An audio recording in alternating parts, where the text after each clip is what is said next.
Hey everyone, this is John Parker with the Disher Group. Starting my interview podcast series here. First one up is Ben Biggs, one of my partners here at Disher Group. Navy guy, transitioned to real estate, and kind of hear out a story here today. Thanks for coming on. Yeah, no worries, man. So I guess just jump right into it. Why the Navy and what got you there, and tell us a little bit about that. Yeah, man. So, it's a Navy town, San Diego, Navy Marine town. I think there's something like 500,000 plus Department of Defense employees, including military here. So it's a pretty big market for that. A lot of people end up here because of the Navy. Basically, long story short, I was in the Navy active duty for 6 years. I'm still a drilling reservist, a year in there. So 7 years in the Navy, probably finish out my career in the reserves. I got to the Navy through a irregular path. I was in Denver in my early 20s, late teens. I had 3 different startups. I was kind of in the business world there. I dropped out of college and moved down to Denver. My last $50, slept on the floor of the cheapest apartment I could find, and did the startup scene in Denver for 2 years, from 2007 to 2009. Fell flat on my face. Failed miserably, got laughed out of rooms. It was a complete disaster. I was almost bankrupt. I was like 20 grand in credit card debt, overdrawn bank accounts, you name it. Yeah. Pretty much did it in terms of business failure, which all coalesced with me totaling my car, not having a cent to my name, and then missing a key meeting for the second time in a row, and basically getting in a boardroom networking event. There's about 10 dudes that were waiting to hear my pitch.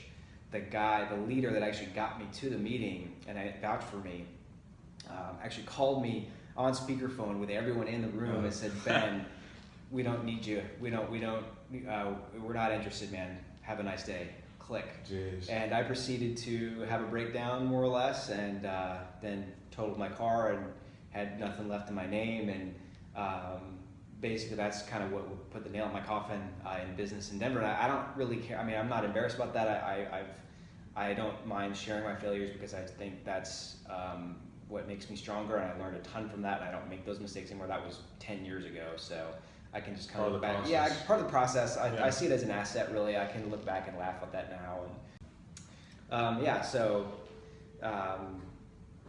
that's it. I was in Denver for 2 years and failed out, and my mom is a Buddhist meditation practitioner and was always encouraging me to go live at this Buddhist meditation retreat center about 2 hours north of Denver. And I decided I was going to try to go out of the city and get rich first, and then I'll think about that meditation stuff later on. So after trying that and realizing it wasn't happening, I went up to Denver. I went to the meditation retreat center, Shambhala Mountain Center in the Northern Rockies, and 600-acre retreat center in the middle of the Rocky Mountain National Forest. I lived there for 14 months as their IT guy.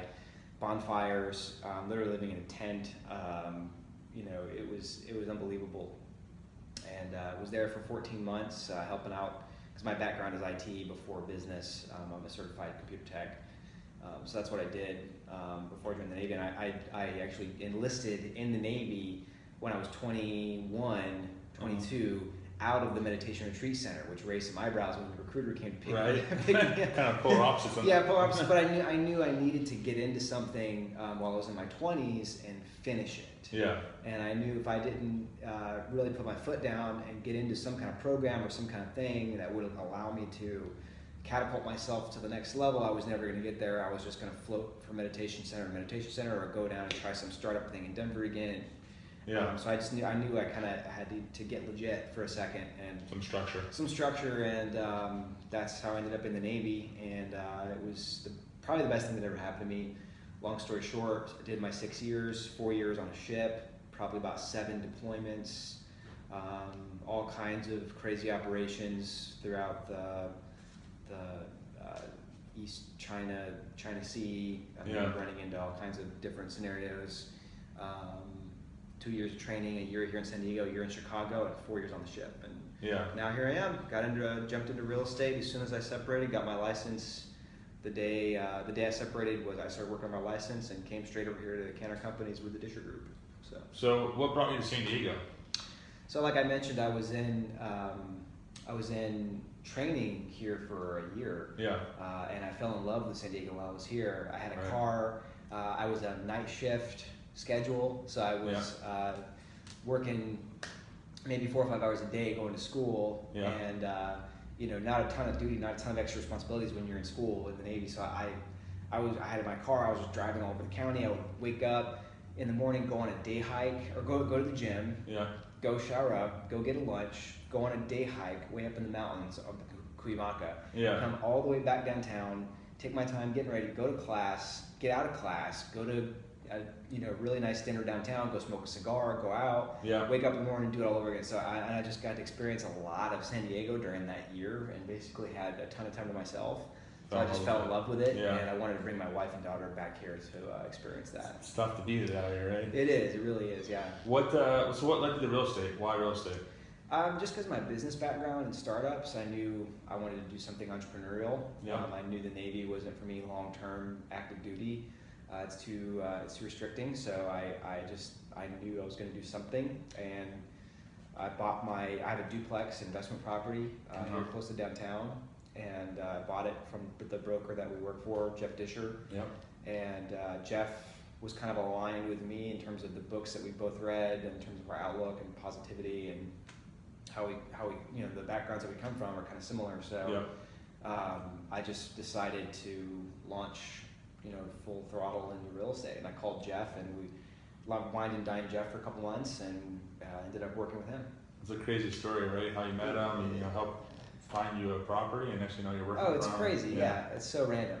Yeah. Well, that's how it works. Though business is all about relationships. It is. Yeah. That's awesome. So that kind of leads me into what you're saying about the books with Jeff. If you had to recommend your top 1, 2, 3 favorite books for business for our viewers, what would you recommend? So number 1, it's a book called The Greatness Guide by Robin Sharma. Okay. And I picked that book up. I worked at a bookstore for a very short period of time in Steamboat Springs, Colorado, and it was an independent bookstore, and I worked there. I had a side business going at the time, and they ended up not liking me because I was trying to sell my own products. At the library? At the library, so that goes back to the entrepreneur thing. But I worked there just long enough to get an advanced reader's copy of The Greatness Guide, a paperback, and it changed my life, changed my whole paradigm.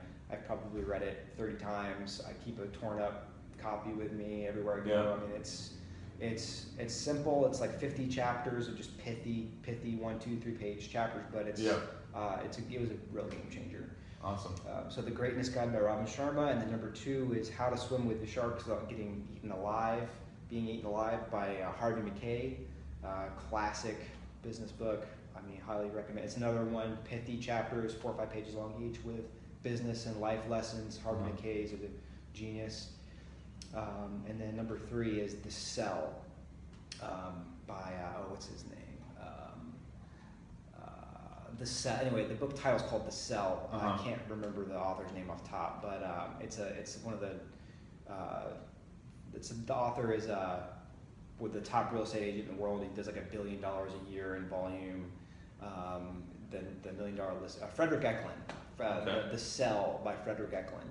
Fantastic book, but you don't have to be in real estate. It's just an overall business book, but he just happens to be in real estate. But you can get value out of it either way. So awesome. Well, like I said, this was the very first of many videos to come. Ben Biggs, Disher Real Estate Group, VA home buying specialist here, Navy background. Thanks for coming on. Yeah, you're welcome. Thanks for having me. Appreciate it. All right, John.